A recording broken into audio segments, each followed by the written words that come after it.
morning, everyone. It's Monday, 26th of July, 2021. Okie dokie, let's have a look at the news this week. Nothing today. No high priority news anyway.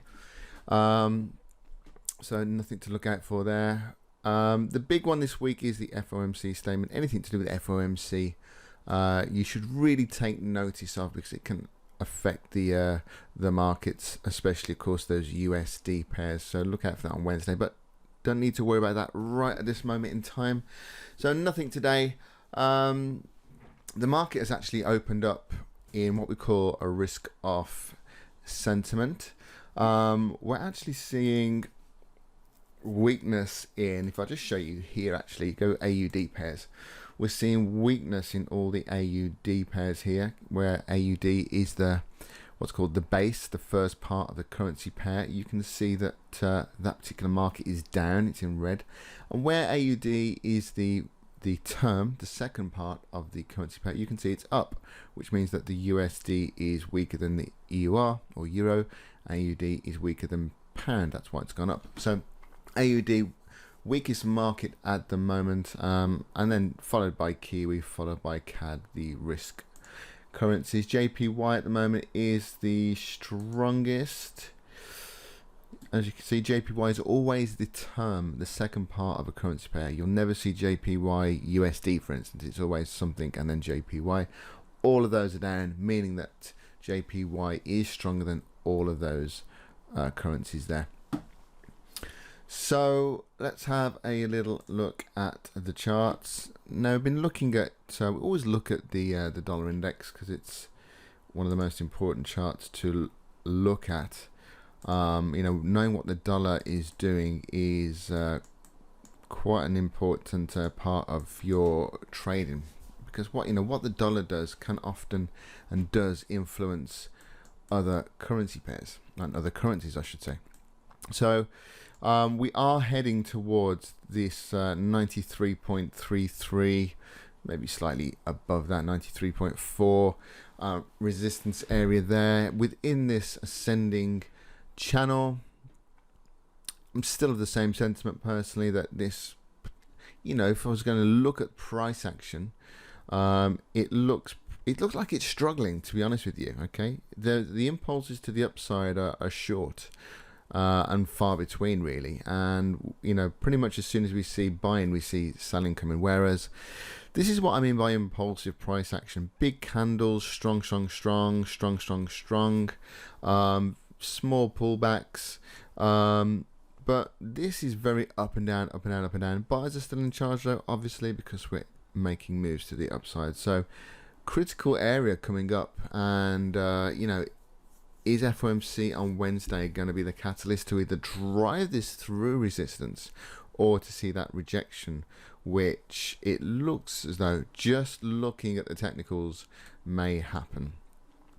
But you never know in trading. That is the wonderful thing. We will just have our ideas in place, and then we can watch price to see, okay, well, what actually plays out. Do we break through this resistance zone? And if we do, not just going to jump into any buys, because we want to make sure that that move is sustained. So we want to see price close above this high. Definitely I want to see a solid close above, and I'd like to see a pullback or correction, and then look to go long if I'm going to buy the USD market. Otherwise, I'll be looking for a breakout of this channel here, and also then a correction to go short. So, euro just the opposite of the dollar index, where in the dollar index case, we are in an ascending channel. We're in a descending channel on the euro. So again, look at price action. I'm kind of repeating myself from last week's videos because we haven't really made any headway. I'm still looking for the same thing. I'm still looking for buyers to come in on euro dollar, which means dollar weakness. Still not happened yet though. But look at the price action. Look at these daily candles. They're not really making any further lows. So, is that momentum dying out? You put the 4-hour on, you put the MACD on, which I like to use, and we've got, you know, price, this is absolutely technically perfect, if you like, for a move to the upside. How far, I don't know, but when you've got MACD divergence like this, so higher lows and lower lows in price like this, expect price to break to the upside. Okay, but we need to see it happen before we start buying, so please don't get jumping into any trades buying euro dollar without some kind of setup. But I would recommend that we do break out of this channel first. We look for a correction and then we can look to go long on that. So that is a big chart of interest for me. Now, I said that Aussie is one of the weakest currencies. In fact, it is the weakest currency at the moment. Now, if that risk currency changes, sorry, if that risk sentiment changes and we start to see some buying on Aussie dollar, then this is an interesting chart for you to look out for, because there's a potential counter trend trade. Now, obviously, you can look at this pound Aussie 4-hour chart and it's bullish. Okay, bullish as hell, as they say. But okay, this is the same with, you know, anything.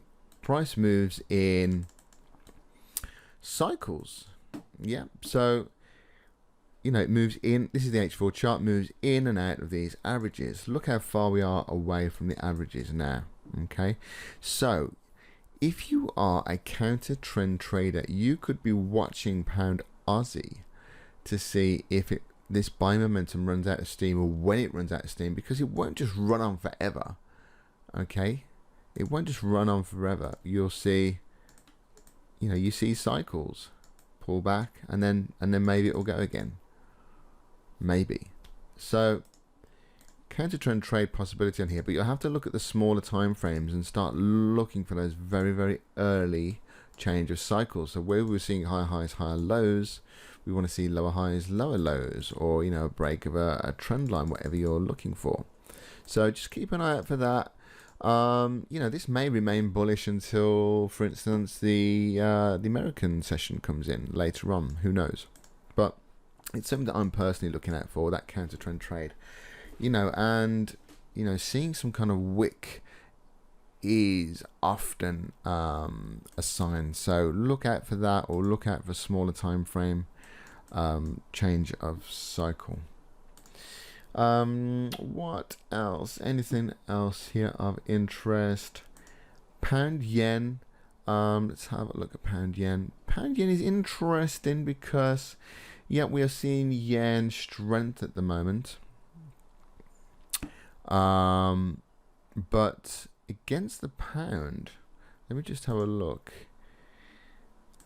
Okay, we've had a little bit of a change of sentiment. This was pushing down, as you can see, and now we're seeing price push up again. So this is interesting. Let me just see if that's just against the pound or